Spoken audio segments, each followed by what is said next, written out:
We are live. Okay, I guess I'll start. Mm-hmm. Do. Actually, I'll put the YouTube chat. I'll put the YouTube chat over here. I kind of like reading things on my right screen. Mm-hmm. Okay, I'll put that there, and then that there, and perfect. Okay, here we go. Do. Chapter 32. My gosh. Chapter 32. But this is weird. It's like we're really breaking through a barrier here. This is like this is gonna be weird because now it's not stuff I wrote when I was a teenager. Okay, here we go. Chapter 32, Voyage Across the Sea. The morning sun gently filtered through the windows of the bustling Pokemon Center, signaling the start of a new day. Nurse Joy and Chansey were hard at work in the kitchen preparing a delicious breakfast for trainers staying at the center. Danny, known for his hearty appetite, eagerly dug into his food, much to the amazement of his friends. Polly quipped, "Where does all that food go, Danny? Are you seriously a Snorlax in disguise?" Her playful jest elicited laughs from the group as they enjoyed their meal together. Meanwhile, Alicia and Shelley were engaged in a video call with Emily, discussing their recent adventures. As Emily appeared on the screen, a Pokemon playfully flew by in the background of her video, adding an element of excitement to their conversation. Alicia recounted the Princess Festival that took place the day before, sharing how Linda had bested Polly in a friendly competition. Emily expressed, "I'm glad to hear things are going well for all of you. Keep up the great work." Her encouraging So words lifted... stop chucking Pokemon into my farm. Yeah. Just stop dropping Pokemon into my farm. It's enough is enough! Enough is enough! Her encouraging words lifted their spirits. With their appetites satisfied, the trainers looked around to find that there was no food left on the table. "I think you might be right about him being a Snorlax," Stephen said, almost in shock. Gathering their Wait, belongings...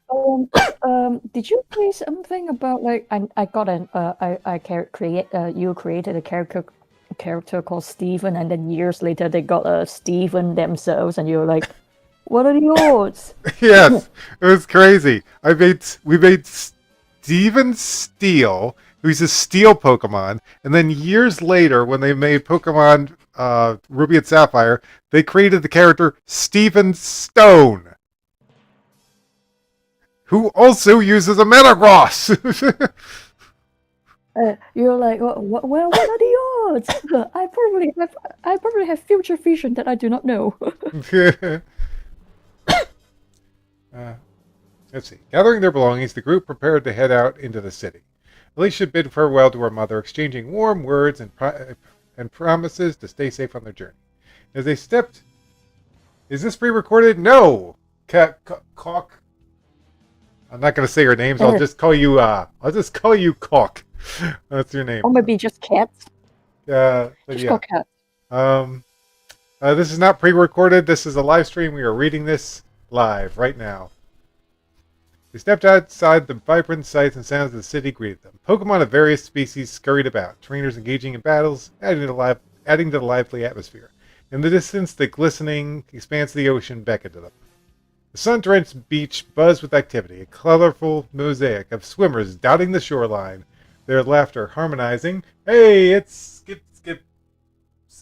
Skibisi Bear. Hello, welcome to the live stream. Welcome to the stream. How's it going? Woot. Okay, sun-drenched beach was the gentle lapping of the waves. Danny's voice cut through the cheerful noise. "Polly, bring out your Lapras, bring out your Lapras, please." His request laced with anticipation from the aquatic adventure journey ahead. Oh, do you have any pre-recorded material? I have terrible... there's you could go look at the VODs. There's plenty of VODs on the channel where we just this is just the old live streams. Also, hold on, I gotta help my cat real quick.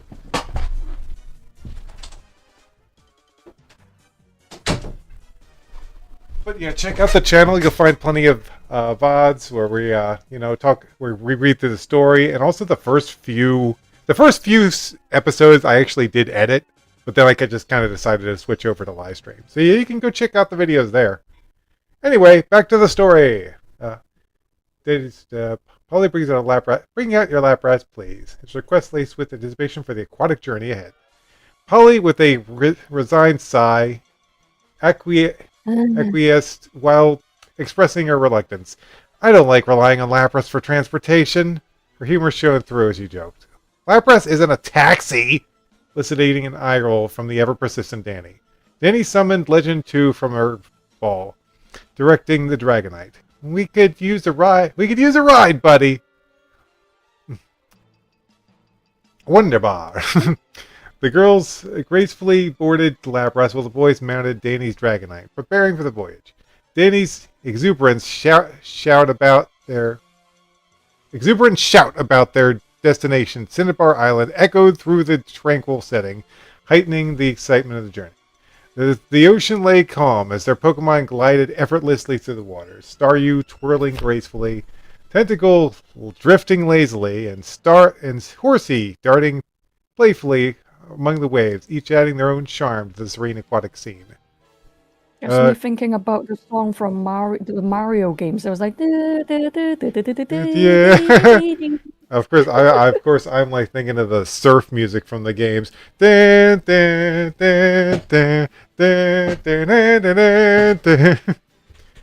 Okay, and I guess it's your turn, Carrie. Yep. Amidst the tranquility, Alicia's grumblings surfaced with her candid remark. Wish I was riding with Danny, hinted at her desire. Weird. Yeah. Similarly, Polly laughed and said, I wish I could spend less time with Danny. As the tranquil ocean journey continued, a man swimming nearby unexpectedly bumped into them. Whoa! Hold up a Pokeball with a determined glint in his eye. I challenge you to a Pokemon battle. I thought he was going to steal one of their dudes. He was going to steal their Pokemon. I will steal your... I'll use the Snatch gear, or whatever it's called, from a Pokemon Coliseum. So I'm going to steal your stuff, and then Danny was like, "You wish." The trainers paused, exchanging glances as they deliberate on who should face the challenger. In a moment of confidence, Polly stepped forward. I'll take this one, she asserted, her tone filled with unwavering resolve. Danny chimed in, impressed by Polly's quick decision. Oh, looks like she beat me to it. Hey, go for it, sis, he acknowledged. The swimming man struck nonchalantly. I don't mind who I battle, let's get it started, he stated. Polly swiftly released Jumpler from its Pokeball. The graceful Pokemon taking to the air with effortless agility. Its cotton-like body floating and twirling with grace. I have a few questions. Does she know her Floof's new moves? Oh, yeah, that's the thing. Like, occasionally a Pokemon will learn a new move in the anime, and they'll be like, "Oh, they just learned this move," but usually they always seem to know what their Pokemon can use. Yeah, I mean, like with May, she knows what her butterfly thingy would do. Like right after he or she just evolved from a cocoon, and then it was like, you slam, and the thingy just slam, and the poor thing just slammed forwards, and I'm like, are you sure that's a good? Are you sure that's a good move? Can butterflies slam into people like that? That sounds painful. Yeah. Seriously. Hey, it's Edwin King. No, it's Edwina King. Okay, hey, hello. How are you doing? Welcome to the live stream. So, in response, the swimmer summoned seeking a majestic water-type Pokemon with a striking horn adorning its head, ready for battle. Polly commented confidently. Jumpler, use Cotton Spore. The fluffy Pokemon released a cloud of cotton spores, enveloping the Sea King and slowing its movement as it prepared to strike. The swimmer counter. Use Horn Drill! The powerful attack misses mark as the slowed fish struggled to the land a bit. Polly seized the opportunity. Now, Jumpluff, use Giga Drain! That's a good move. The airborne Pokemon swooped down, absorbing Sea King's health with draining energy, gradually wearing down the water type until it fainted, defeated. Stunned by the quick defeat, the swimmer remarked, I can't believe my Pokemon went down so fast. You're a formidable trainer, acknowledging Polly's skills and strategy in battle. Thanks. Now what else do you have? Her expression exuding confidence and gratitude for the battle. Jumpluff stood tall, radiating assurance in his abilities as it awaited his next opponent. The swimmer, undeterred by the previous defeat, remarked, This isn't over. I'm just getting started. His confidence unwavering. In a determined tone, he called out Tentacruel, a massive poison-type Pokemon with long floating tentacles and a formidable presence looming over the battlefield. Sorry, I didn't mean to get hungry over that. Let's see. Be careful, Jumpluff is weak against Tentacruel's poison attacks, Stephen cautioned. Polly commanded, Jumpluff, use Stun Spore. The airborne Pokemon released a cloud of paralyzing spores, enveloping Tentacruel and causing it to slow down. The paralyzed effect is evident in its movements. The swimmer countered swiftly. Tentacruel used Poison Jab.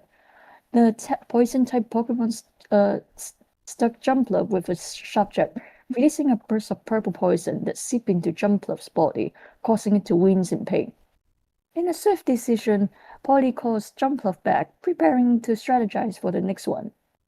In a swift move, she called out Smeargle, the Pokemon seemingly adapted to any environment. Hold on, I think I made a mistake here. Seemingly able. There we go. Okay. Well, back to me. Mm-hmm. Polly proudly stated, I taught Smeargle Surf. Polly commanded, Smeargle, use Safeguard. The artist Pokemon created a protective barrier, shielding itself and the team from any status ailments, including the lingering threat of poison. Then he chimed in, Safeguard up! Poison won't be a problem now! His assurance bolstering the team's spirits. The swimmer, undeterred, instructed Tentacle to unleash its powerful Hydro Pump attack. A torrent of water hurtling towards Smeargle with formidable force. Polly quickly directed, Smeargle, fly up! The creative Pokemon soared into the sky, its movement graceful as if guided by invisible wings, evading the incoming deluge of water. Shelly, amazed by the unexpected display, exclaimed, I can't believe Smeargle can fly! Hey, if it can learn the move fly, it can fly. Also, hello Rainbow Cowboy. Can't talk today. Hello Rainbow Cowboy. Polly commanded confidently, use Psychic. But Smeargle channeled psychic energy, manipulating Tentacruel and tossing it around before launching it into the sky, where it landed in the sea, defeated and unconscious. The swimmer acknowledged the defeat, called Tentacruel back, and congratulated Polly on her impressive victory. As they rowed across the tranquil ocean, a group of seal gracefully swam by, their sleek bodies gliding through the water effortlessly. Alicia couldn't contain her excitement, gushing at the sight of the adorable Pokemon. I wish I had one to cuddle, she expressed wistfully. Danny, with a warm smile, reassured her. I'll catch one for you. I'd love that, Alicia responded, the gleam of anticipation in her eyes. In a mix of jealousy and longing, Shelley piped up, I want one too! Danny, with a resigned sigh, relented. Fine. I'm catching seals for everyone! In a swift motion, he called out Red Knight, his Caesar, to the surprise of the steel-type Pokemon, it finding itself in the middle of the vast ocean, causing her to wobble unsteadily on Legend 2's back. It's like, what am I doing here? Then he cautioned, be careful, Red Knight! Weaken that seal! He directed, prompting Red Knight to leap into onto a nearby ice floe and strike Seal with a precise false swipe attack. The Seal weakened. Danny seized the opportunity, throwing a Pokeball that captured the Pokemon in a flash of light. The ball vanished, whisking Steel back to Emily's ranch, where it would be safe and cared for. Alicia and Tayu, you're walking on my desk. Alicia thanked Danny, promising to hug him later. That's not necessary, Danny replied, modestly, downplaying the gesture, with a humble smile. Moments later, he caught another seal for Shelley, who echoed Alicia's sentiment, promising a hug in return. Danny winced slightly at the repetition, but accepted graciously. Oh, I guess it's your turn now. Hmm. Oh dear God, why did I sit like that? That hurts. Let's see. Let me go. Stephen, ever observant, chimed in a teasing remark. Someday, Danny, you're going to love that girls are after you. Danny swiftly denied the notions, retorting, "Oh, shut up, Stephen." As he brushed off the playful jab, Stephen laughed off the exchanges to continue their journey.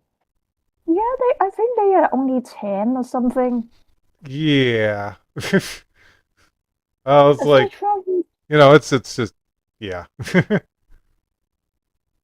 kind of funny that when they were little, they're like, I want to grow quickly, and now we're like, why did we ever think like that? Like, well, it's weird because like some people are like, I want to be a kid again. It's like I don't. And you want to know why? Because I have to go to school. I want to go to fucking school. I don't want to go to school. Oh yeah, there's also that too. But then again, you can learn new things. It's like, But I does that listen. mean that you If I could go, if I could relive my college days, that would be one thing. yeah, that's different. It's like I'm not going back to elementary school. I hated elementary school. Oh, you're like, you will never at school, never. You'll never take me alive.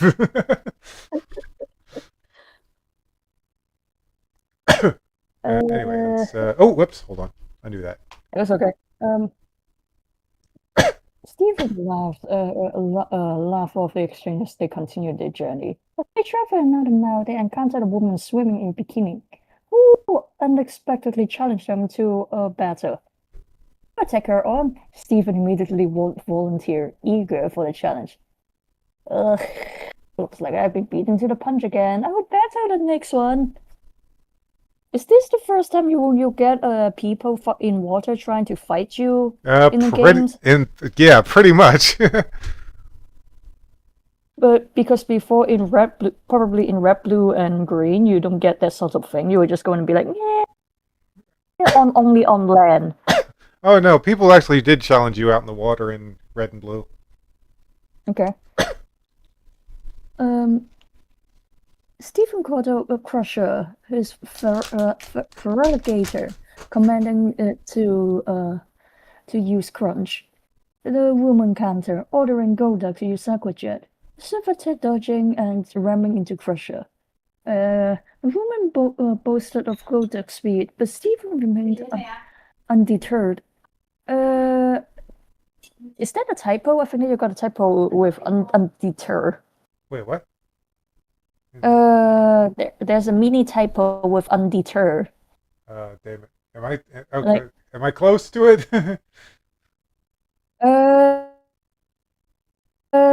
Two sentences above remained undeterred. That one. Oh yeah. Yeah, that one. Okay, fixed it. Boop. But Stephen remained undeterred. Woman caught up Golduck. The water Pokemon moving gracefully in the water, its movement fluid and agile as it readied itself for the battle. Battle Red? Battle. "I will show you," he declared, ordering Crusher to use agility. The Feraligator accelerated a blur of speed as it prepared for the next move. The woman instructed Golduck to use Zen Headbutt, but Stephen recognized the opening. "Big mistake," he remarked, commanding Crusher to use Crunch. No, despite the impact on Crusher's fangs, it defeated Golduck in one powerful bite, securing the victory for Stephen. Wait next time! The woman exclaimed as she called back her defeated Golduck. In a swift move, she called out Dugong, a graceful Pokemon playing in the water, showcasing its elegance and as it prepared for battle. Hey, I have some good news for you, by the way. Mm-hmm. I will be going to a creators market this stationery weekend. This the stationery market this weekend, and you know the zine that I got for my friend in UK, that Kanto Pokemon Imaginary Cafe zine. Uh-huh. I'm thinking about getting the whole one for you.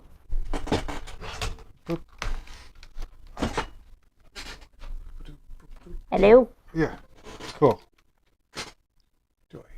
Hey, there we go. I was wondering why your emotes weren't working, but it was my keyboard wasn't plugged in right. That's okay. But I was saying I'm going to the market this weekend to try to grab the whole Pokemon Cafe Imaginary zine for you. Oh, okay. Cool. I hope that there won't be any more typos in it, like the last one that I got. Oh, right. And I might have to do my job to go and translate everything, which I can do it. Yep.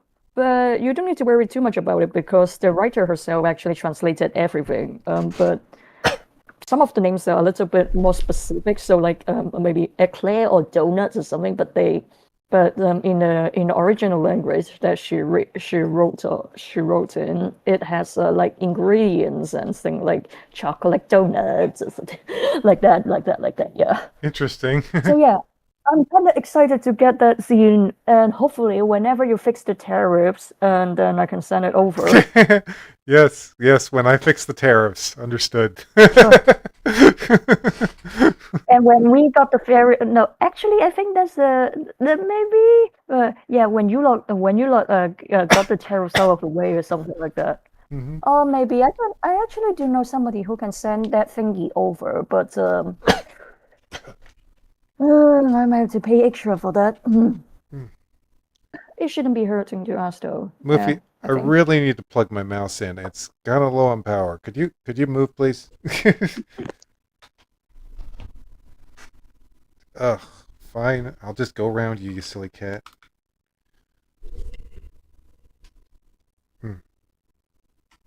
Charging? I think it's Alright. charging. Okay, so Alicia observing the Pokemon guessed this must be Seal's evolution. Danny affirmed her observation, stating, "Yeah, you got that right."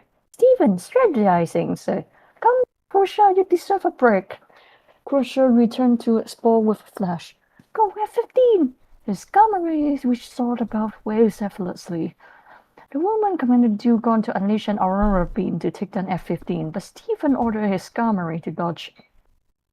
F-15 skillfully maneuvered, evading the icy attack with agile movements.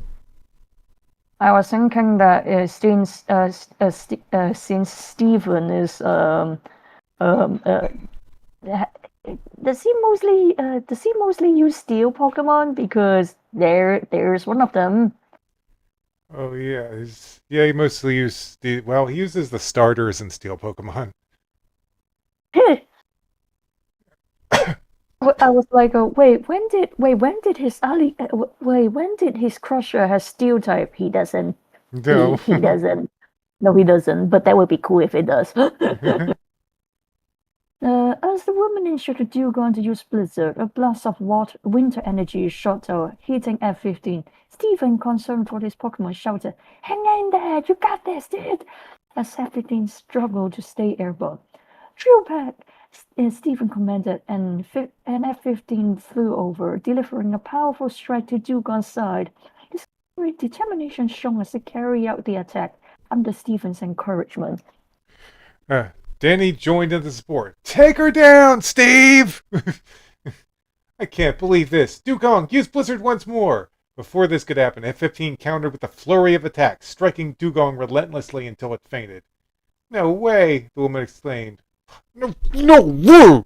The woman exclaimed, puffing up her cheeks in frustration before swimming off, acknowledging Stephen's victory. Danny complimented Stephen, saying, "Great job," and proceeded to high-five him. Stephen, in turn, declared, "The next battle is all yours, Danny." Danny replied confidently, "No, duh," and added, "I've already called it." As they continued their journey across the ocean, they spotted a group of islands surrounded by whirlpools. Danny suddenly got very excited and exclaimed, "It's the Seafoam Islands!" His enthusiasm sparkling concern in Polly. "Hey, isn't that where Dad's Articuno Icewing lives?" Polly asked. Danny replied, "Legend 2 can fly us over the whirlpools to say hello to Icewing." Polly said, "It's dangerous to split up. Team Rocket could attack or something. We should stay together." She didn't think Danny would listen, but she had to try. Danny, undeterred, assured her, "Don't worry. I'll meet you all at Cinnabar before Legend 2. Before Legend 2 took off towards the Seafoam Islands." Polly cut off guard. That is going to. He's just going to jinx it, isn't he? Polly, caught off guard, blurted out, "Don't you dare!" But Legend 2 had already departed, leaving her frustrated. "Hate my brother so much!" she exclaimed in frustration. "I miss him already," Alicia remarked, expressing a sense of loss. Polly sighed, reflecting, "I may have made a mistake bringing my cousins." Her thoughts mused on the dynamic between Shelley and Alicia, likening them to a Danny fan club, highlighting their admiration for their adventurous cousin. Danny asked Stephen and Talon if they saw Icewing, but neither boy could make out much below. Go down a little," Danny instructed Legend 2, and as they dropped in altitude, a better view emerged. Something caught Danny's eye, and he said, "I see something strange. Land down there, Legend 2. They came to a soft, safe landing and got off Legend 2's back. Looking around, they saw a bunch of icy statues surrounding a giant bird nest. "Wow, these statues look like us. Even Jack and Josh have statues here," Danny remarked as they observed the frozen figures. "I wonder if Icewing made these," Danny pondered, watching as Icewing descended gracefully from above and landed near them. "Greetings, Icewing," Danny said to the legendary Pokemon, moving closer to receive a feathery hug. "I'm sorry to disappoint you, but my dad isn't here," Danny expressed, noticing Icewing's wistful expression. "You're quite the sculptor, Icewing. These statues are impressive," Danny complimented, bringing a smile to Icewing's face. Guess we haven't earned our ice statues yet, huh?" Stephen teased Talon, to which Talon responded with a shrug. "I'm fine with that. It's a little strange." "I have to get going. Polly might be even madder by now," Danny mentioned, preparing to leave. As he bid farewell to Icewing, the legendary Pokemon flew back to its nest and returned with a small claw-shaped object, handing it to Danny. What's this claw-shaped object?" Danny inquired, curious about the gift. "It's a Quick Claw. It can make the holder attack first sometimes," Stephen explained, and Tayu opened the door. Wow, both of your pets know how to open doors. What the heck? Well, it's not as impressive because I have to leave the door cracked for Tayu. Tayu, I will. Don't you dare! Don't you dare! Litter box. Okay. Go in the litter box.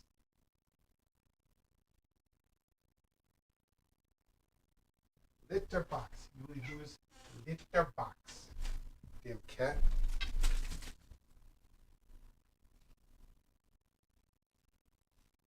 Ugh. Stupid cat. You piss on my rug, I'm not gonna be happy. Damn cat. Ugh. Ugh. Anyway. Thank you, Icewing. This sounds like quite a lot of drama. Stupid cat. Yeah. Don't you dare pee on my rug. He probably did. He was like, "I'm gonna do it just because I like you something like that." You better not. Okay, I think that it's my turn. Oh, you wanna go out, Tayu? Be my guest. Greetings, Icewing, then he said to the legendary Pokemon, moving closer to receive a further hug. I'm sorry to disappoint you, but my dad isn't here. Then he expressed, no Oh, pushing hold on. Icewing's I way. already read that. Okay. We're Uh, right here. oh, thank you, Icewing. Then he expressed his gratitude, embracing the legendary Pokemon before starting to walk off. Then he turned around one last second. This would be a wasted opportunity, he murmured to himself. I challenge you to a Pokemon battle. You are nuts! You just said Polly would be mad! Stephen exclaimed in disbelief. We should go! Talon agreed, urging caution. This is my dad's legendary Pokemon. I have to see how I measure up here and now. Icewing was like, you sure you want to do this? Are you sure about this? Well, you are on my turf, by the way. That's true. Icewing stood up, spreading his wings menacingly, ready to engage in combat. Icewing is excited to battle. I can't turn back now. Danny affirmed, calling out his Pokemon, Red Knight. The fiery determination in Red Knight's eyes reflected her readiness to face a legendary opponent. Icewing launched an ice beam towards Red Knight. I feel like he's pulling an Ash Ketchum because knowing that Steel type has some kind of weakness towards ice, maybe? Actually, Steel is strong against ice. Oh, there's that too. Dodge it! Danny commanded, prompting Red Knight to lead, but she slipped on the icy surface. Come on, get up! Danny urged, and Red Knight regained her stance using her claws. You saw dance! As Red Knight powered up her attack, Articuno locked onto Red Knight, preparing for a big attack. Hey, use lock on! Watch out! Steven shouted a warning, and Danny swiftly ordered, use protect! Red Knight barely survived the potential devastating Sheer Coat attack thanks to a protective barrier. Oh, that was close. Steven remarked, relieved. Talon, less familiar with Pokemon battles, observed the intense showdown in silence.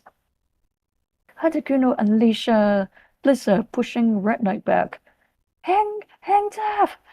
Danny encouraged Red Knight, who dug her claws into the ice, brace herself. Time to go on the offense. Use Metal Claw. Danny instructed. Red Knight leaped and struck Icewing with her claws, causing the bird to retreat. Icewing and Danny locked eyes, knowing the final attack was imminent. Use double hyper beam!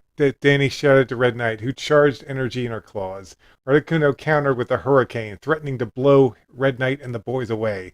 Red Knight anchored herself in the ice, then unleashed two hyper beams that struck Icewing, sending it back into its nest. Concerned for Icewing, Danny rushed into its... It's me, but I feel like Icewing is just holding back. Oh, that's one way of looking at it, isn't it? Oh, you beat me, Daddy. You should be proud. Go back and tell your daddy. And then Dan is like, sure. Sure, she probably held back. Concerned for Icewing, Danny rushed to its side and administered potions to help. You battled well. I could tell you're my father's Pokemon, Danny praised, eliciting a smile from Icewing. Or maybe she just sucked among the 3 legendary birds. Well, she definitely has trouble against rock types. After ensuring Icewing was... They don't seem to be having quite lots of buffs in recent years. Rip. After ensuring Icewing was alright, they all boarded Legend 2. Then he waved goodbye to his father's Pokemon. I hope we meet again someday, he expressed as Icewing let out a cry in acknowledgement of their battle. Lucario, no, I don't think that, no, Lugia was like, please don't. Please don't do that again. It was worth making Polly mad to watch that fight, Stephen remarked. I'll tell Polly you said that, Talon teased with an evil grin. I was just joking! Stephen blushed, realizing the potential consequences. This is probably one of his blackmail material. Good job, Steve. Annoyed at the banter between Stephen and Talon over his sister, Danny sighed as Legend 2 took off into the sky. Meanwhile, Polly and the girls safely arrived at Cinnabar Island. Where's Danny? Polly inquired, marching back and forth in frustration. I think Danny's having fun with Icewing, Alicia speculated. They probably had a battle, Shelley added, sensing Polly's displeasure. I wonder how I should punish him this time, Polly mused with an even smile, causing concern in Alicia and Shelley's expressions. Okay, I like that. As Legend 2 touched down on Cinnabar Island, Danny disembarked, only to be immediately hugged by Shelley and Alicia and Shelley. Not necessary! Danny protested, feeling agitated by the attention. Hey, Polly, guess what? Hey, Polly, guess what Steven said earlier? Talon said, trying to divert attention. I was just joking! Steven quickly clarified, hoping to diffuse the potential conflict. Polly, displeased with the situation, pulled on Danny's ear, prompting Alicia and Shelley to release their hold. Ow, ow, ow, ow, ow! Danny winced, apologizing to Polly. You disobey me all the time. I've had it, Polly declared in a grumpy huff, walking away. You can get your badge without me being present, she stated. I don't care, Danny muttered under his breath, ensuring Polly couldn't hear him. At the moment, Danny noticed the volcanic rock covering much of Cinnabar Island, with scarce buildings around. We should head to the Pokemon Center, Danny suggested, and his friends agreed, setting off to explore the island further. Polly walked off to the edge of the island and sat on some molten rock, seething with anger, feeling like she could erupt like the Cinnabar Island volcano. Danny, you little idiot! She muttered under her breath, needing an outlet for her frustration. She grabbed her phone and dialed home, hoping someone would pick up. Cassie answered on the other end. Is it your turn? Oh, hello there. What's going on? Cassie greeted cheerfully, sensing Polly's distress. Wait, how does she know that? Well, it's a video. It's a video conversation. Oh, I have had it with Danny's antics. Polly vented. I hate how he never listens to me and constantly put himself in danger. I can't take it anymore. I wish that I never came to this stupid quest.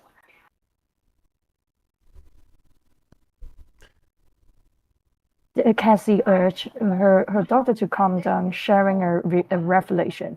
You know, your father and I sent you to look after Danny, but there was another reason, Cassie disclosed.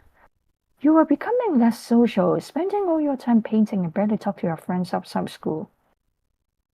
You met so many wonderful friends on this journey. You really want to take that all away? Polly thought about Susan and Talon replied, No, I don't. These are precious memories to me. I just want to interrupt for a second. We got an actual Daniel in the chat. Oh, hi, Danny. Oh, Daniel. That's kind of funny. Dude, it's so. If you could look up in the upper left-hand corner, is it showing on the? Hold on. Well, it's not showing. Hold on. Can I change that? Can I? Well, you'll just have to take my word for it. I mean, his name's all over the story. This is the name of this file is Danny, so it's really funny that you showed up.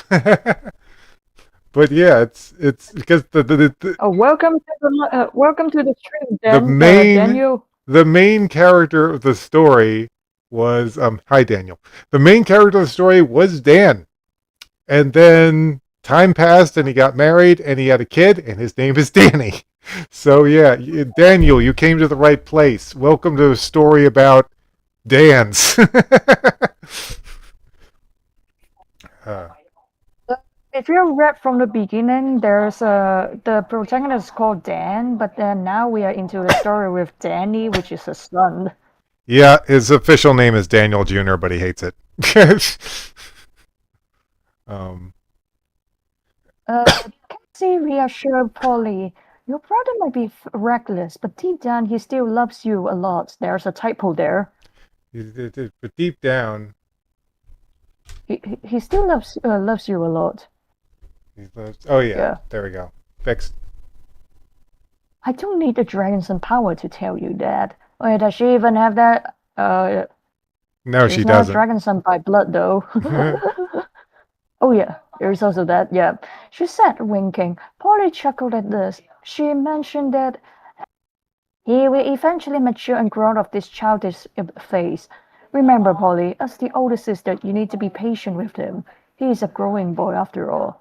Uh, then years later, she's like, "Why are you not running around anymore? Why?"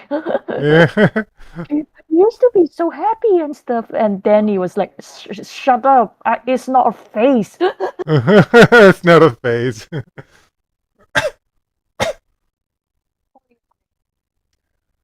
Can't be insufferable, but I will try to be more patient. Polly conceded. She then took saying, 我哋講細聲啲啊，唔該。咁你咁啱喺度講得好大聲，我又加大啲啊嘛。I'm actually toning it down, okay? And you also woke up. For God's sake. Everything okay? No! I'm going into my study room and finish the reading. Okay.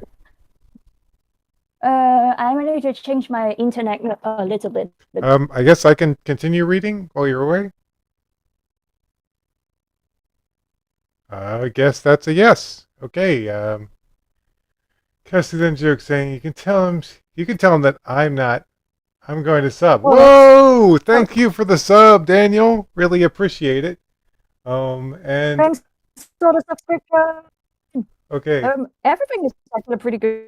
I fixed my Wi-Fi, so where was I? You were right around here. Is everything cool? Okay. You can also tell him that I'm not happy about his behavior at all. She looked mad at first, but then she quickly turned back into a smile. This brought a smile to Polly's face. It felt good to know that her mother was on her side.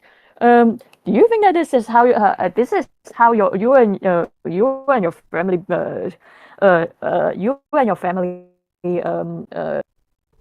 doing the exchange? Because yeah, like that. I guess. Okay. Meanwhile, Danny and the others arrive at the Pokemon Center only to receive the shocking news. I can't believe there isn't a gym here. Yeah, there is, and there's a volcano in here and Cinnabar. Lots of Cinnabar. No, Danny expressed in disbelief to Nurse Joy. Nurse Joy explained, well, the gym leader was old and retired last year, causing Danny and Stephen to slump in disappointment. You put Danny instead of Danny, but that's okay. I suppose that will work. Oh, hold on. I want to change that. I don't like it when I say Dan instead of Danny because they're two different characters. Okay. No gym badge for us. I can't believe this is happening. Stephen remarked, voicing the collective disappointment. Danny, feeling disheartened, felt disheartened. Oh, boy. Shelley was playing with her suit that her mother had sent over and trying to playful interactively. Whoa! Okay, there we go. Internet's fixed. Seal is cute, but we need to focus on Danny. What? Oh, I'm just glad your internet's back. What is it?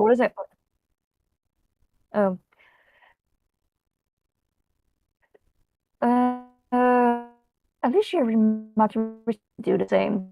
Shelley agreed, recalling her seal as well. Watch us. Wait, guys, just until you see Spiel. Those things are cuter. Spiel is cuter, yes. Spiel is cuter than Seal.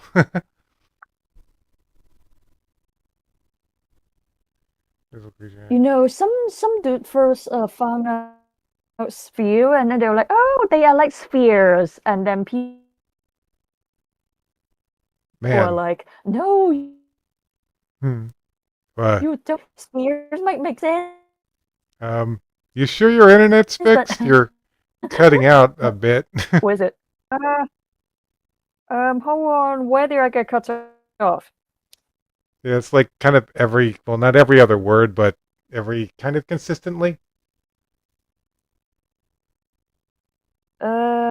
Is it better right now? Well, I heard everything you just said, so I guess.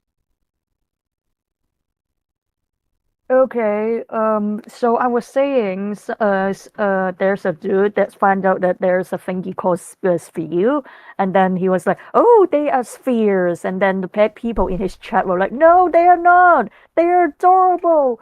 They're not Oh, like that." I gotta It's get. it's really silly, but I gotta get the music back. Hold on.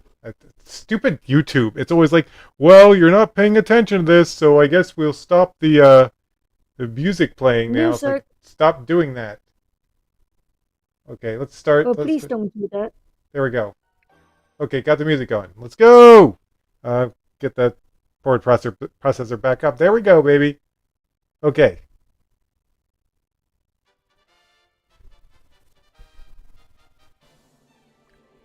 Okay, Carrie, where did it go? Alicia pets Danny's head to comfort him. There, there. Uh, there, she said. Hey, since we're on an island, maybe we should explore and see what's here, she suggested. It'll be a waste to leave right away. Alicia agreed. We didn't come here to sightsee. Danny complained, feeling frustrated. Talon said, you need to learn to stop and smell Rosalia from time to time.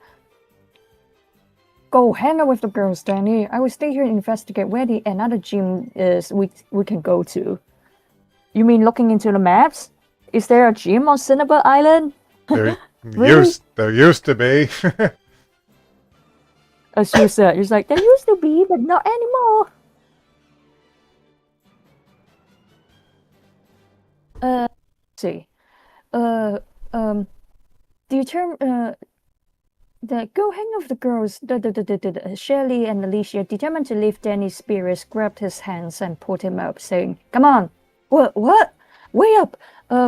Danny called out as they whisked him out of the Pokemon Center. Just as Danny left, Polly entered the center, greeting the boys. They realized it was just the three of them now. What's your tip, Daniel? What is your tip? Anyway, I'll go back to reading. What's the tip? Hello, Polly greeted, causing Stephen and Talon to exchange a competitive look, while Polly looked on, slightly confused by the sudden change in demeanor. Chapter 33, Cinnabar Mysteries. Danny and his cousins were running across the island together, with the girls visibly excited to explore their surroundings. They entered a store filled with clothes, each piece inspired by Pokemon designs. Alicia asked Danny what he thought of a dress, to which he half-heartedly replied, oh, dang it. Tayu's back. Your cat is back. Ah. Shorts on YouTube ads to try to get 1K to get monetized. Try making shorts on YouTube ad videos. Yeah, I could try something like that. Anyway, I guess that's fine. Feeling a bit bored, Danny picked up a snow globe and absentmindedly shook it. Shelley then showed him a swimsuit, causing Danny to almost keel over in shock. You are way too young to be wearing stuff like that! Danny remarked, surprising Shelley. He looked slightly annoyed, but decided to move on. Danny, it's like they should have told Misty that in the anime. It's like, Misty, what are you doing? Wait, what happened? They did some really weird stuff with Misty back then. Anyway, and I meet Danny. Couldn't help but think this situation was all Polly's fault, noticing the growing tension between them with each passing day. As his cousins took forever to decide on what they wanted, Danny sat down in a chair, expressing, well, at least I can relax some if my day is being wasted. Suddenly, Alicia threw a pile of clothes on him, catching him off guard. What in the world is this? Danny exclaimed, puzzled by the sudden pile of clothes. Could you try them on, please? I'm curious how they look on you, she said. Yeah, me too, said Shelley. Despite feeling his patience wearing thin, Danny sighed and entered the changing room, willing to comply this time. I meant add YouTube videos. Add YouTube videos. Sure, some YouTube ad videos. YouTube AD videos? Oh, thanks for the tip, anyway. Um, let's see. I want to be friends with them since we're cousins and all, but they're all so pushy all the time. Then he thought to himself, feeling the need to address the situation. This has to stop, he muttered under his breath, hoping for a change in their dynamic. Elsewhere, Polly and the two boys, Stella and Stephen, were walking around, exploring the various stores in the island. What should we do? Polly inquired, seeking suggestions. We could get something to eat, Stella suggested. How about a nice walk on the beach together? Stephen proposed. Polly couldn't shake the feeling that they wanted something from her. It made her feel uneasy. As they passed by a large abandoned building, Stephen paused, catching Polly's attention. Is there something wrong? Polly asked, concerned. This is the place where Mewtwo was created, Stephen said in a serious tone. Holy crud. Are you talking about the strongest psychic Pokemon? Polly questioned. Yes, that's the one, Stephen confirmed. I want to go in and take a look around. We shouldn't, Polly objected. That place looks really unsafe, Talon said. Yeah, let's do something else, Polly insisted, but to their surprise, Stephen started walking towards the building. Talon teased, I guess it's just you and me now. No, I'm going after him, Polly declared, determined to stick together. Talon followed behind as they approached the mysterious building. Meanwhile, back at the store, Danny had tried on a dozen clothes, feeling his cousins were treating it as his personal fashion show. You got Danny instead of Danny again. Man, I keep doing that. Hey, I like Charmander's shirt. Alicia complimented. I think the sailor outfit looks good on you, Shelley added. Danny sighed and went on to take off the clothes. This was a big waste of time. Danny thought to himself. Despite the long process, the girl ended up only buying one dress each, making Danny question whether they spent too much time on it. He didn't think he would ever understand girls. Well, at least I like the Charmander shirt, Danny muttered to himself. Alicia walked closer to him, then noticed a sign for the lava trail. A natural hardened lava walkway led up to the volcano. Let's do that. Oh, I'm in. Walking in a volcano sounds interesting. Danny agreed. I thought he was being sarcastic. Walking to a volcano. Well, it's walking to a volcano. Why wouldn't it be interesting? Ente and whatever flame bird living in there was like, are you sure this is a good idea, kids? Oh. Please don't do that. Do not do it. It's not good for you. Okay, bye, Daniel. Thanks What? for stopping by. See you Bye, later. Daniel. What were you saying before that? I think I was just saying that it would be interesting to walk through a volcano. Okay, yeah, we've seen lots of people doing that on the news and then died. Do not do that. I walked through a volcano once. Oh, where was it? Is it the one? Is it Mount Fuji? It was oh, it's funny you brought that up. We didn't get to go to Mount Fuji on our trip to Japan, but we were hoping to see it on the train ride. Didn't see it once. But anyway, I went to I think it was a sleeping volcano in Nicaragua once. That's that they have volcanoes there. What? Yeah, apparently they have volcanoes in cool. Nicaragua. I actually still have a lava rock from that volcano. Holy crap! Okay.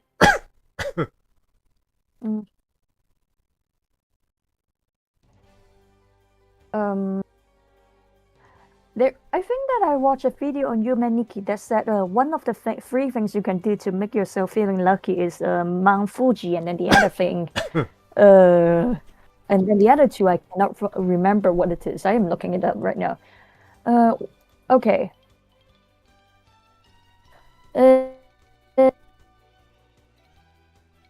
Okay. So in Japanese culture, it was the first dream of the year. The dream one has during New Year. It would be particularly good luck if you do dream of Mount Fuji, a hawk, and an eggplant. Wow. Okay.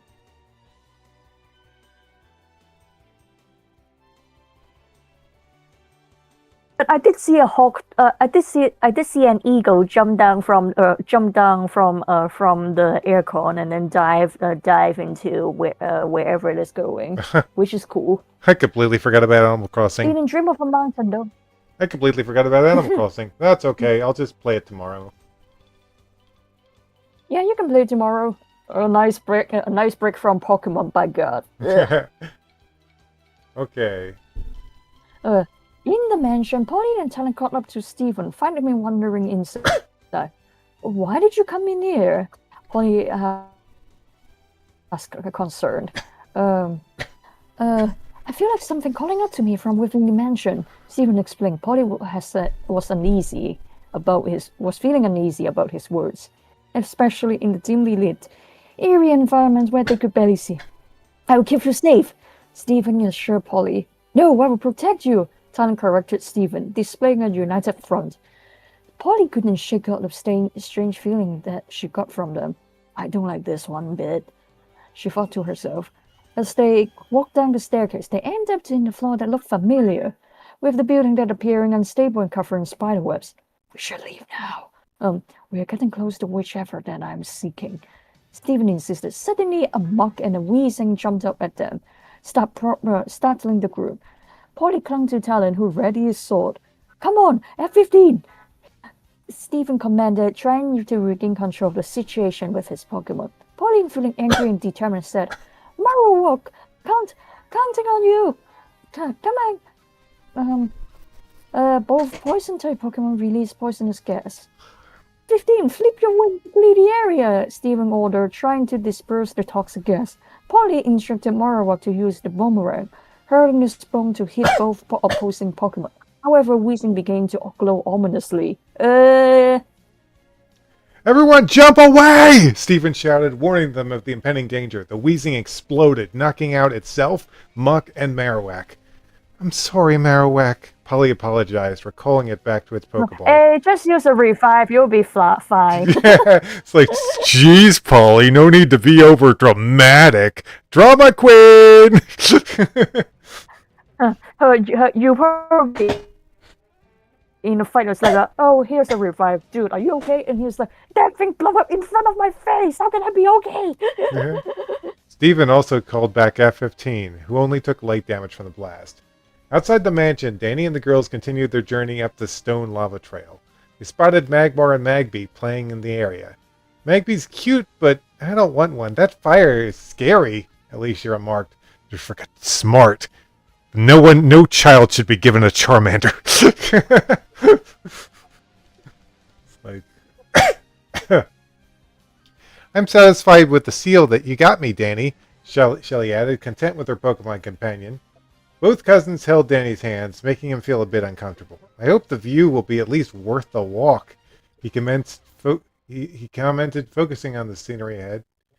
Polly, Talon, and Stephen cautiously made their way through the eerie quarters of the mansion, hoping to avoid any more unexpected Pokemon encounters. They stuck close together, their nerves on edge. Suddenly, a huge Electabuzz. Oh! Alpha Electabuzz! Leapt out of the shadows, throwing a punch directly at Polly. Quick on his feet, Talon blocked the attack with the back of his katana, making sure not to hurt the Pokemon. I'll handle this guy, Polly said, trying to sound brave as she released her Smeargle. The Electabuzz didn't seem scared at the small Pokemon at all. Don't think my Smeargle can handle you, Polly exclaimed confidently. She told Smeargle to use Dig, and the crafty little Pokemon did just that, surprising Electabuzz with an uppercut from below. When the Electabuzz tried to strike back with a Thunderbolt, Polly shouted, Protect Smeargle! The Smeargle shielded itself from the attack. Then she commanded, Earthquake time!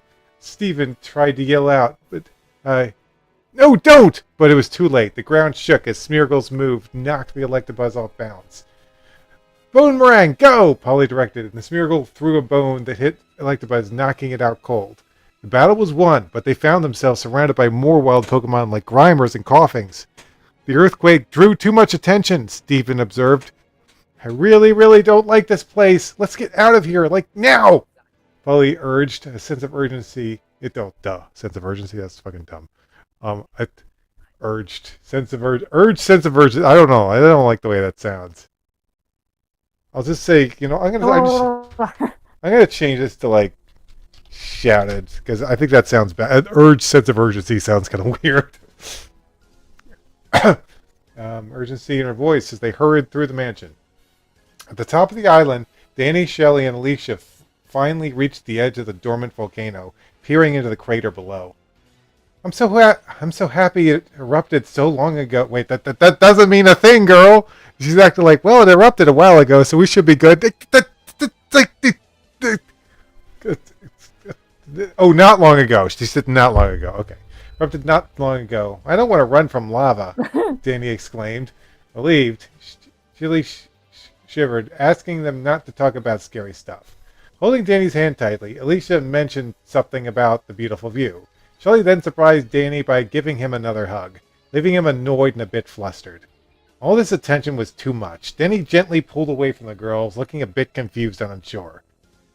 I can't do this, Danny began, his voice sounding irritated. I like you both, but please, give me some space right now. I hope you understand. Shelley looked surprised, and Alicia started crying softly. I didn't mean to make you cry. I'm sorry, Danny said, feeling guilty as Alicia ran off, ignoring their calls to stop. Well, just don't fall into the volcano, you silly girl. I guess it's your turn. They do get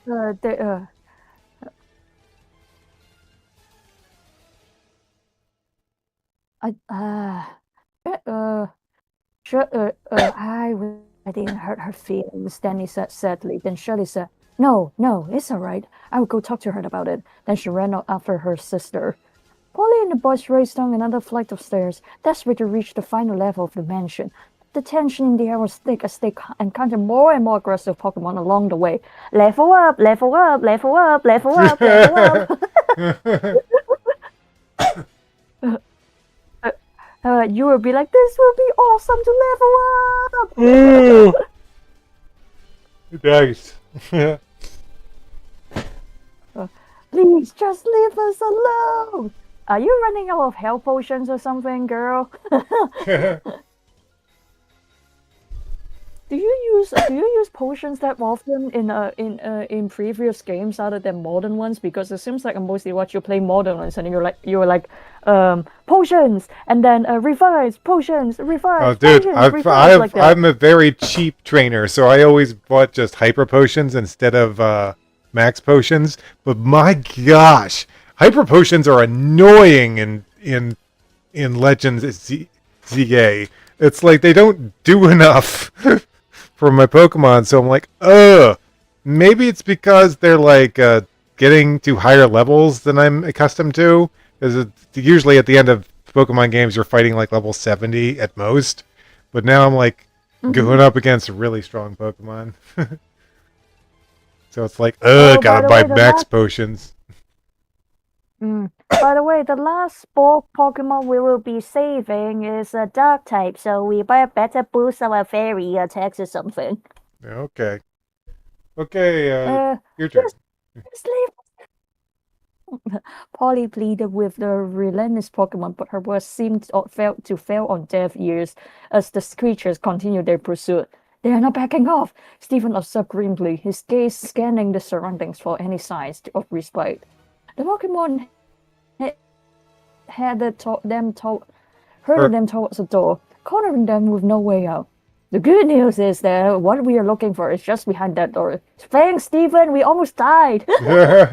Stephen remarked optimistically, trying to keep their spirits up amidst the chaos. However, Polly remained focused on the immediate danger, her eyes darting around for any possible escape routes. We've got bigger problems right now, she stated firmly. Suddenly recognizing an inevitable confrontation, declared, We have no choice but to fight. You're right, Polly agreed, determination in her voice as she released her Giraflake. In response, Stephen summoned his Forestress. Silver fought into the battle, ready for an impending clash. Amidst the chaos, a Grimer managed to grab hold of Polly's leg, causing her to recoil in disgust. Ew! This gross! She exclaimed, prompting Talon to rush to her aid, swiftly dispatching the slimy Pokemon with a precise strike. Use the back of your knife, dude! Outnumbered! And Stephen shouted as small Pokemon closed in on them. The situation grew increasingly dire. He knew that he had to adapt the strategy to overcome the overwhelming odds they faced. Is that a swarm? I think that you fight swarms before, right? It's called a Pokemon Horde, I believe. Or maybe it is a swarm. Good. I can't remember. Level up, level up, level up, level up, level up, keep leveling up. We can't play fair anymore. Polly declared resolutely, summoning her Jumpluff, Smeargle, Polygon to Porygon? When did she have that? I can't remember. I forgot she got a Porygon. Porygon 2? I don't think that's a Porygon, right? A Pory is you put 2 behind her, behind the thingy. Porygon 2 is the evolved form of Porygon. Oh, okay, never mind. Sorry about that. Lapras into the fray. Stephen follows it, releasing F-15 Bronto Leaf, Crusher, and Crusher, this is spelled like that, right? I think. Yeah, he's because you spell for alligator. With a C. Yep. No. His name has a K instead of a C. Yep, it's a reference to a Donkey Kong Country enemy. You probably have to change the ones at the front there because you got C instead of K. Wait, what? Yeah. When we first started, his name it started off with a C instead of a K. Oh well, I'll fix it later. Yep, and Hot Spike forming a formidable lineup ready for the intense battle that laid ahead. As the confrontation escalated into a full-blown battle, each Pokemon unleashed their unique skills. This is just one of those scenes that you're like, we got enough budget to animate. Woohoo! Yeah, so many guys. Oh, hey, it's Agent. I'm not gonna read I'm just gonna call you Agent because you got a really long name and it kind of blends together. Hey, Agent, welcome to the live stream. Hey. Welcome to live stream. Crusher lunged Crusher lunged forward with a swift slash, cutting through an electroburst with its sharp claws. The sound of the attack reverberated through the corridor. Bronkleaf? Is it Bronto Leaf or Bronkleaf? It's Bronto Leaf. There we go. A member of Stephen's team unleashed Mud Slap, sending clumps of mud flying towards the Grimer. The mud struck with precision, disorienting the poison-type Pokemon and hindering their movements, creating openings for their allies to exploit. Hot Spike, living up to its fiery name, unleashed a torrent of scorching flames with Flamethrower, engulfing many opponents in a searing inferno.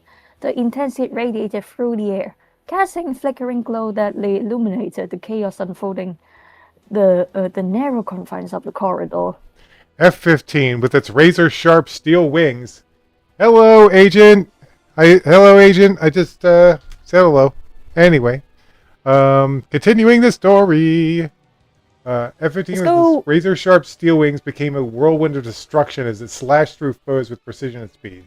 The metallic wings gleamed in the dim light, leaving a trail of defeated Pokemon in its wake as it moved with calculated efficiency. Amid the flurry of battle, Talon stood unwavering at Polly's side, a guardian who deftly parried incoming attacks with the swift slashes from his katana. As the battle raged on, the combined efforts of the trainers and their Pokemon created a symphony of chaos and determination. The clash of abilities and strength. What is? Sorry to interrupt again. What is that guy called again? Brontoleaf? Is that his name, or maybe the Pokemon? No, it's a nickname for a Meganium. Okay, sorry about that. The combined efforts of Pokemon overwhelmed the opposing creatures, driving them back in retreat as the realization of defeat set in. Exhausted from the intense battle, both trainers and Pokemon collapsed, spent from the fierce struggle. What was their deal? Steven wondered aloud, puzzled by the sudden onslaught of aggressive Pokemon. As they caught their breath, the door behind them mysteriously swung open on its own. Giovanni, is that you stinky old man? Hey, thanks, Agent. Appreciate that. Anyway, revealing an unknown path ahead, beckoning them to venture further to the mysterious mansion. Shelly caught up to her sister, who tried to hide behind a tree. Leave me alone! Alicia's voice quivered with a mix of frustration and vulnerability. Her emotions were all unexposed. It'll be all right. Shelly's voice was a gentle as reassurance, offering Celeste to the midst of Alicia's turmoil. Danny hates me! Alicia's voice trembled with self-doubt and hurt. That's not true at all. Shelly's voice was firm with compassionate, seeking to dispel Alicia's misconceptions. She gently explained that their approach might have been too intense for Danny, suggesting a more patient and understanding approach. We're just being too pushy with Danny. Let's just try to give him his space like he... Okay, hold on. I'm just going to get rid of this sentence. I think it's unnecessary. Anyway, come on, sis. Let's go... Let's just try and give him space like he said. Come on, sis. Let's go have more fun together. Shelly's voice was... Blah, blah, blah. Boop. As Alicia began to calm down, the reason why I eat seaweed. Okay. Okay. Well, Person. why eat Cute. seaweed? Somebody said the reason why I eat seaweed. Anyway. What's the reason of eating seaweed then? Let's try to give him space like he said. Come on, sis. Let's go have more fun together. As Alicia began to calm down, Shelly enveloped her in a comforting hug, offering a sense of warmth and understanding. Let's go back to Danny. Shelly's voice was filled with determination as she helped Alicia to her feet, ready to return to their cousin. Meanwhile, Stephen peered inside the door, revealing a small room filled with scientific equipment and tables. I hope whatever's in here is worth almost dying from poison! Polly's voice carried a mix of curiosity and caution, words tinged with a hint of apprehension.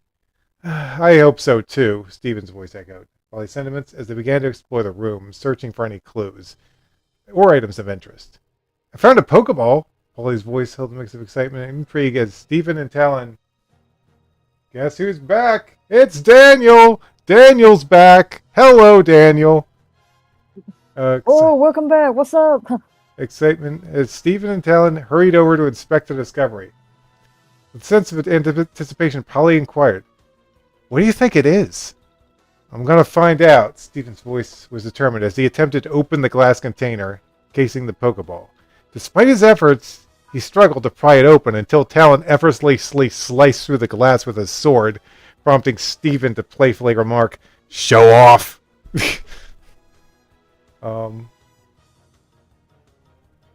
Hey, Daniel. Anyway, I guess it's your turn, Carrie? Okay. Oh, I'm here. Let's see. Reaching in, Stephen retrieved the Pokeball, prompting Polly to ask, should we open it? Stephen, driven by curiosity, asserted, we have to know, and decisively threw the Pokeball onto the ground. As an Eevee emerged from the Pokeball, Polly's reaction was one shock and concern. Oh my god! What did they do to it? She exclaimed, her heart breaking at the sight of the mistreated Pokemon, evident from its emaciated form. In tattered fur. Initially, Stephen moved to return the Eevee to his Pokeball, but reconsidered, choosing to reassure the frightened creature. It's okay now. No one will hurt you anymore. Stephen's voice was gentle and soothing, attempt to calm the distressed Eevee. In a sudden movement of fear, the Eevee lashed out and bit Stephen's hand, causing him to flinch in pain. Stephen! Polly's voice rang out in alarm, and Talon asked, You okay? Stephen made no move to scare off the Eevee, understanding the Pokemon's distress. After the tense moment, the Eevee released its grip and collapsed, prompting a worried Polly to exclaim, It needs a Pokemon Center. Now! Hey guys, just use a fast travel. Yeah, just use a fast travel. We'll just fast travel back to the Pokemon Center. We do it. Like, I press the button. Stephen agreed, and they hastily make their way out of the mansion, determined to get the injured Eevee the help that it needed. And then they adopted the poor thing. Of course they did. Danny waited anxiously at the top of the island. His concerned effort to assist stood against the fence, waiting for his sons to return. A moment of awkward silence between them before he spoke up. I'm sorry for hurting your feelings, Alicia. Danny's voice carried a tone of sincerity and regret. I am sorry for being too pushy. I promise I will be less forward in the future. Alicia's voice held a hint of remorse as she acknowledged her mistake. See, this is how kids should apologize. Yeah. I appreciate that. Let's enjoy the view together. Danny's voice softened as he suggested they take in the beautiful sunset together. The trio leaned against the fence, taking in the breathtaking sight on the horizon. A peaceful moment shared among them until a voice interrupted their tranquility.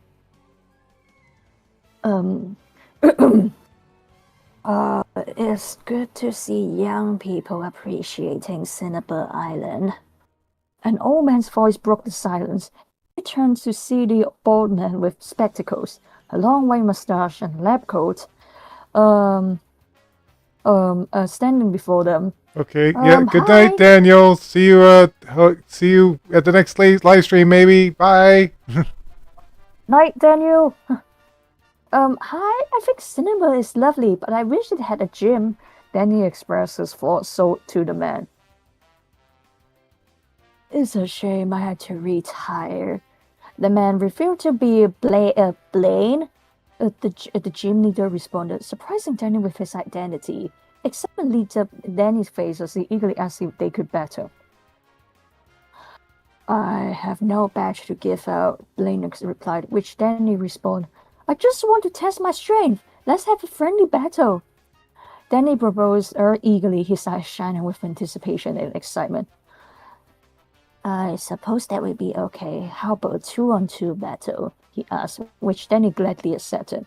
As the trio make their way out of the Pokemon Mansion, thankfully undisturbed by wild Pokemon, they rushed to the center.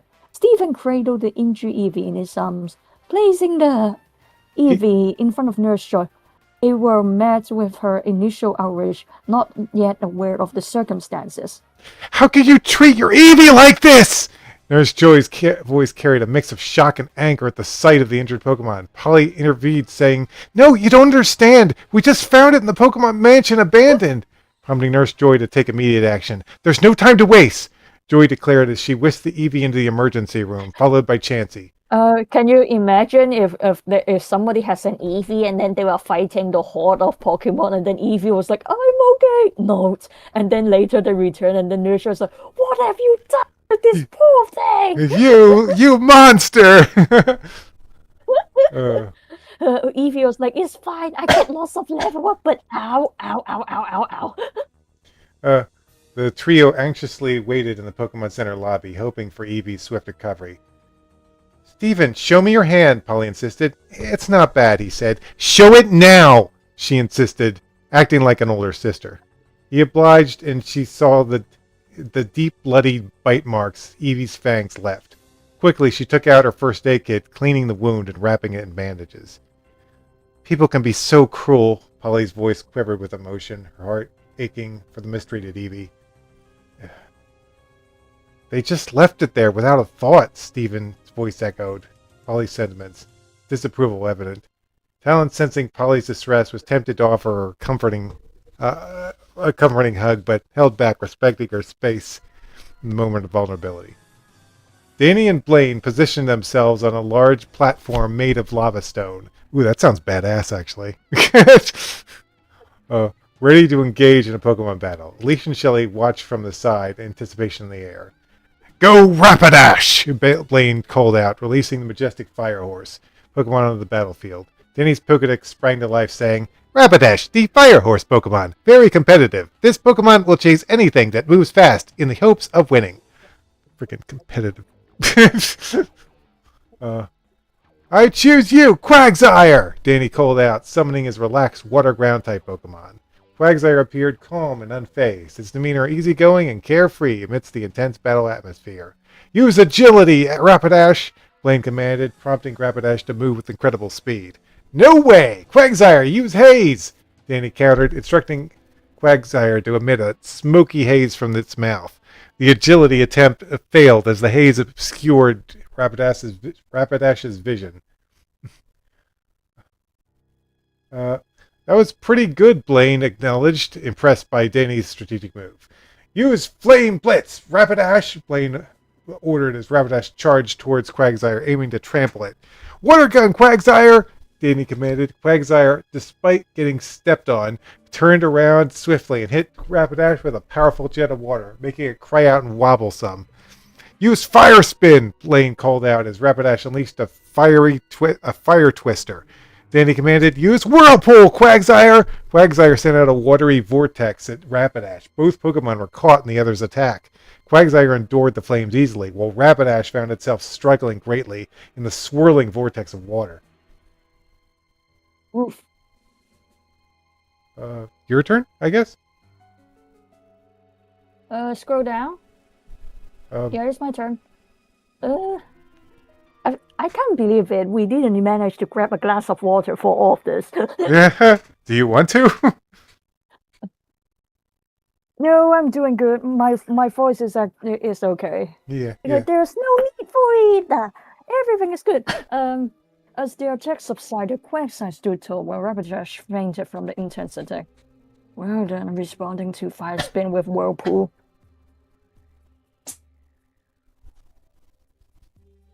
You should try it. Spinning is a good trick. You should try my plans because this poor thing is what is it? Oh, nothing. You're right? Yeah, go ahead.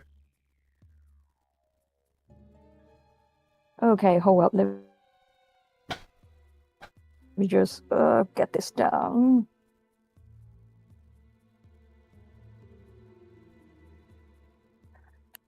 I'm going to wash the stick later. Yeah. Okay. Quagsire stood tall. Blaine complimented Danny before recalling Rapidash to his Pokeball. You were great. Danny praised his Pokemon, to which Quagsire responded with a nonchalant yawn. Meanwhile, in Pokemon Center, the concerned teenagers waited anxiously for the news from Nurse Joy. The silence grew heavy, prompting Stephen to try to cheer her up. You were great in the mansion. I'm really impressed.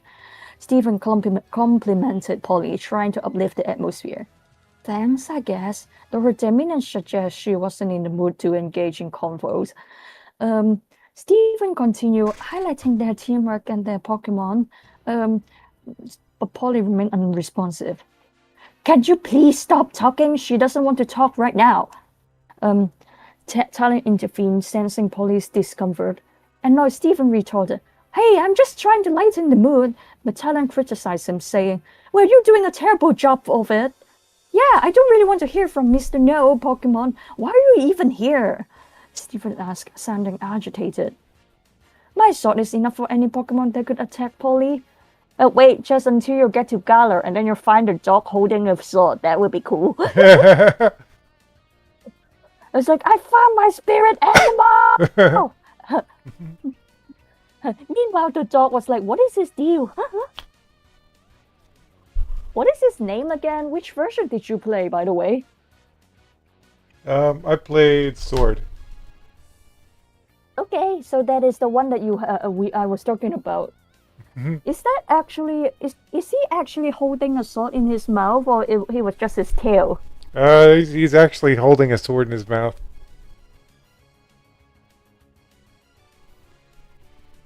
You think a sword can catch up to any Pokemon? Let's see about that. Stephen taunted, his competitive spirit evident. Talon chuckled, unfazed by the provocation. I may not have Pokemon, but my sword skills are sharp. I'm ready for a challenge. He responded calmly, his confidence unwavering. Let's settle this once and for all. Sword against steel. I'm up for it. Stephen challenged a gleam of determination in his eyes. Unable to bear it any longer, Polly interjected, her voice filled with frustration. Quiet! I know what's going on. I thought you were different from the irritating boys at school. Polly's voice held a tinge of disappointment as she expressed her disillusionment. Her voice hung in the air, a poignant reminder of the importance of unity and understanding amidst their shared journey. I guess I was wrong. She ran out of the Pokemon Center without another word. Meanwhile, on the top of the island, the trainers prepared for the next round. Blaine called out his second Pokemon, Magmotaro, the fiery powerhouse Pokemon entering the fray with a fierce determination. You have been using the word so many times in this fake. In this update, like with determination, sparkling with determination. Yeah, too much determination. I gotta deal with that. Anyway. Turning to his Pokédex for information, Danny received an unexpected response. No information found. The Pokédex voice echoed, surprising Danny. Oh. Your Pokédex information will have it only recently discovered in the Sinnoh region that magma can evolve. Blaine shed light on Magmotaro's evolutionary history. You guys in Johto, it was just above you. Curious, Danny asked, Where is the Sinnoh region? We should focus on the battle. Blaine redirected their attention back to the intense showdown unfolding before them. Use Cross Chop, Blaine commanded. Magmotaro lunged forward, delivering a powerful blow that sent Quagsire flying, causing it to faint. Danny called back Quagsire, unable to believe its swift defeat. I can't believe it went down one blow. Surprise. My next Pokemon is up for challenge, Danny. Make you in a regular the battle.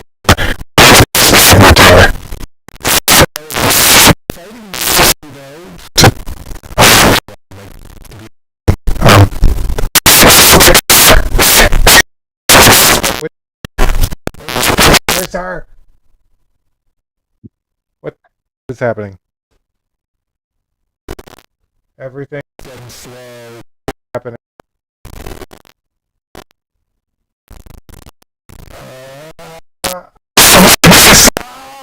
Oh! Everything is quick.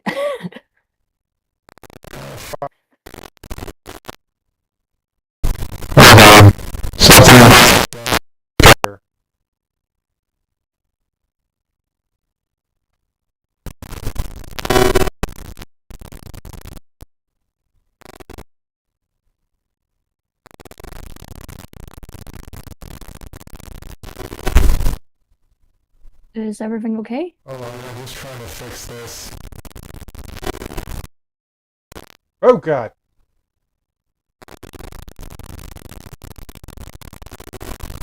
I'm just trying to close tabs.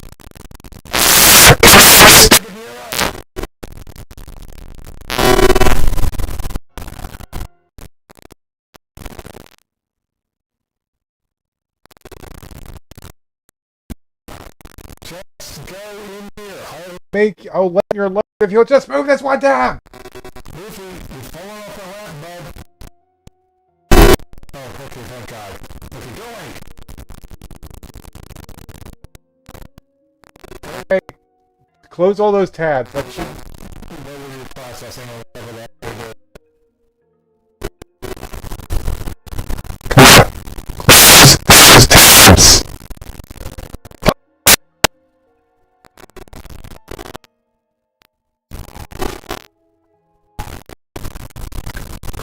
Tabs. Please. Please close the tabs. Might as well close these tabs. Close all the tabs.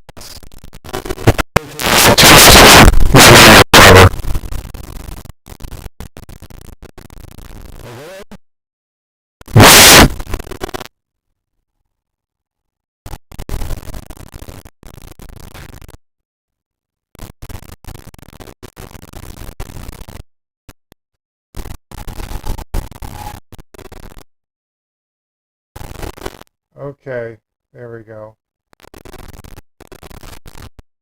What is wrong? Okay, let's see if I can find a few things.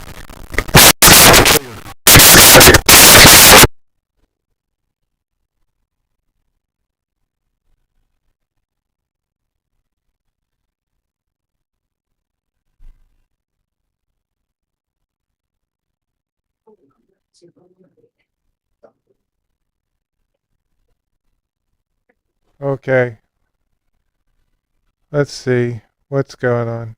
Good. Okay.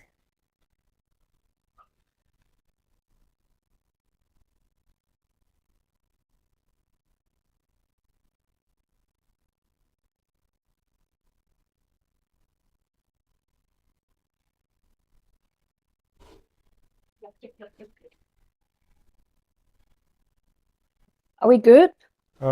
I think so. Someone says their ears are in pain in the chat. That's weird.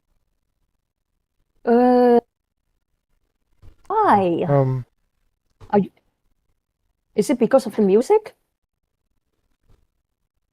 audio levels seem to be pretty normal. My microphone volume only goes up like when I talk. I don't know What what's going about on. Burning. It's like something burning. Fix the mic. I don't know what that was all about. That was weird. Anyway, Okay. oh, I gotta Where make where sure is the this is chat? up. Where's the chat? Okay, there we go. I think we're back. Articles should be coming back online. Okay, we're back. Where's the chat you talk? Where's the chat you're talking about? Is it the one on YouTube or on Twitch or somewhere? It's on the vertical YouTube. It's a lot of Oh yeah, sorry about messages. that. I went to the one that is not.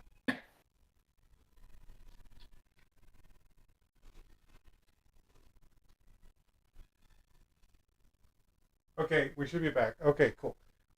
Let's see. Where did we leave off? Was I reading? Uh, I think that it was me. Agent, is everything better? Is your ears okay? Are your ears okay? Yeah, I don't know what's going on. Everything should be back to normal now. If anyone else is watching, whoa, probably not. There's just only me watching. I'm just looking into the chat. There isn't anyone in there, one watching. Oh well, let's just Okay. get back to the story.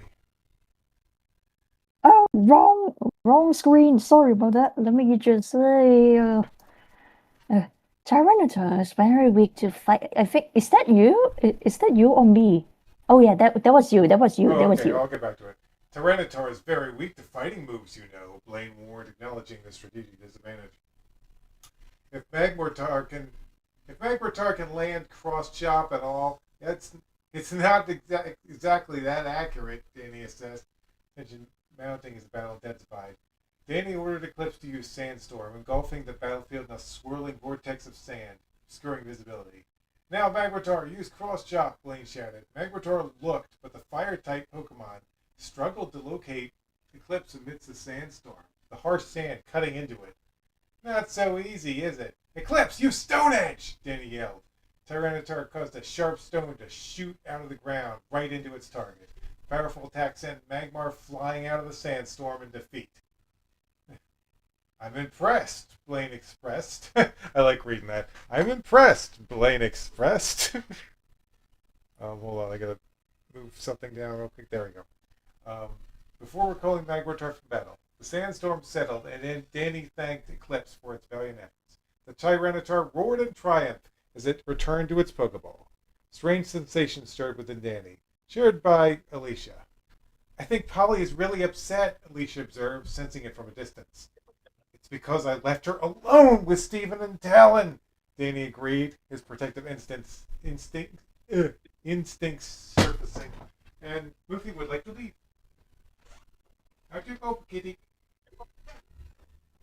There you go, buddy. Surf. I think Polly is really upset. It's because I left alone her alone was Stephen and Talon. Agreed, his protective instincts so saying. I'll kick their butts over this if they made her cry, he vowed, his determination to make things right clear to Alicia and Shelley, who were taken aback by his words. Are you sure about this? I thought that you also help in that. You kick your own butt. Yeah. Thanks for taking the time to battle me, sir, Danny said to Blaine, acknowledging the challenging yet rewarding experience. I have to talk to my sister, Danny expressed, deciding to address the brewing conflict. He instructed Alicia and Shelley to meet him at the Pokemon Center before rushing off. Okay. Let's see. This is an interesting young man, Blaine mused, reflecting on the qualities of the formidable opponent. Then his turbulent emotion drove him to run past the Pokemon Center without a second glance. Hey, Danny, what's... Stephen greeted Danny in a friendly manner, attempting to defuse the escalating situation. However, Danny's piercing glare towards Stephen and Talon caused the friendly greeting to falter, making Stephen to take a step back before Danny continued running. Oh, we've really done it now, Talon remarked, acknowledging the gravity of the situation as Danny's departure left a real sense of unease in his wake. Running out of the beach, Danny spotted Polly painting the vibrant hues of the sunset with Smeagol resting in the sand beside her. Hey, sis, Danny greeted her in a few words, his tone reflecting a mix of remorse and determination again. Always with the determination. I gotta stop doing that. Just great, now you're here to upset me too. Polly's response was tinged with bitterness, her attempt to mask her emotions evident as she held back tears. No, I'm just here, I want to talk to you. Danny reassured her, his sincerity cutting through the tension that hung between them. Leave me alone. Polly snapped, flickering the paintbrush at him in frustration, her gut still firmly in place. I'm sorry. Danny's apology took Polly by surprise, his words carrying a weight of genuine regret. It was a rare sight for him to admit defeat. Mom and Dad forced you to go on an adventure with me, and it caused you a lot of problems. Danny confessed, acknowledging the impact of his actions on his sister. I got into a lot of trouble for not listening to you when I should have. Danny admitted, reflecting his past behavior and consequences had brought on their journey. Oh, whoa, Whatever.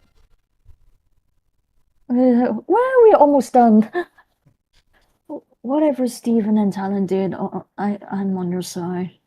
Then he expressed his concern, his vulnerability laid bare before Polly.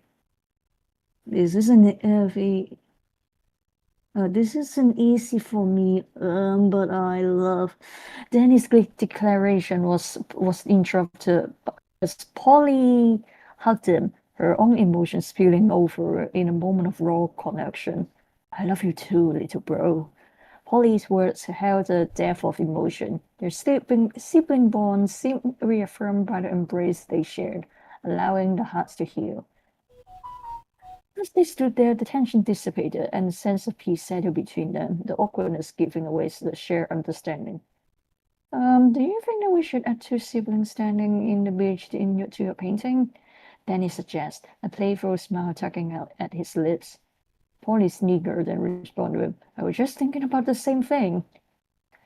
The scene capturing the moment of reconciliation, unity as they stood together on the beach and their bond growing stronger ever. So, should we stop there for now? Do you want to? Do you want to? We can do that. Yeah, we can stop there for now. That was cool. Ooh. This is a very, very bumpy, but this is a very bumpy, what's that thing called? Bumpy ride, this session. Yeah. I definitely gotta deal with that one word that keeps popping up. Determination! How many times is the word determination used in this damn document? How many? 1, 2, 3, 4, 5, 6, 7, 8, 9, 10, 11, 12, 13, 14, 15. Dear God! 16, 17, 18, 19, 20, 21, 22. Oh no! No, no, no! Oh no! I have some editing work to do before the next time. Determination. Anyway, I guess we're like, what were we, like 20 pages in? Yeah, we're in 34 or something. I think. Is it 34? Yeah, 34. Or I'll leave a little bookmark there. Okay. Oh, whoops. I get now that my computer isn't being a little asshole. Let me get Teams back up.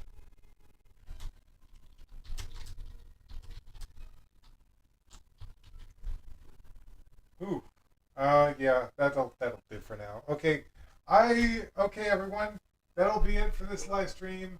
I am determined to deal with some repeated words in this document before we continue on. Freaking, Good Lord. freaking determination. The situation. Gimana sih? There. I'll deal with all the determination before the next time we read this. God, I didn't realize it was so prevalent. It's a Anyway, good word. that's it. See you next time. Hopefully my computer won't crash then.